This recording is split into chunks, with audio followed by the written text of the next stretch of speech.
Report करें हैदराबाद से bureau chief Syed Hamid Ali. Divisional bureau chief Danish Sheikh.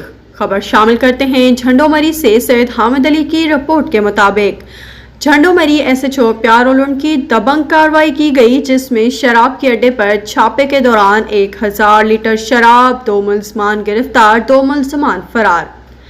तफसीलात के मुताबिक आज शाम खुफिया इतला मिलने पर थाना प्यारोलुंड के नए तैनात होने वाले SHO अब्दुल जब्बार रुंड और बड़ा मुंशी तौसीफ एजाज आराई ने मंशियात के खिलाफ SSP टंडोलियार के हुक्म पर जमींदार मकसूद शाह की जमीन पर वाक़े किसानों के घरों पर छापा मारा।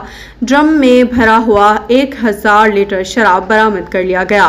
छापे में कबीर कोल्ही और नीलो कोल्ही को पुलिस ने गिरफ्तार कर लिया, जबकि अर्जुन कोल्ही और रामशी कोल्ही घर छोड़कर भागने में फरार होने में कामयाब हो गए।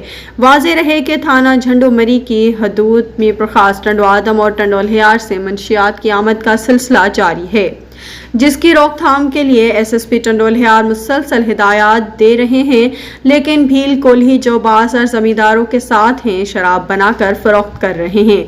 आखिरी खबर लिखे जाने तक पुलिस रिपोर्ट दर्ज कर रही थी।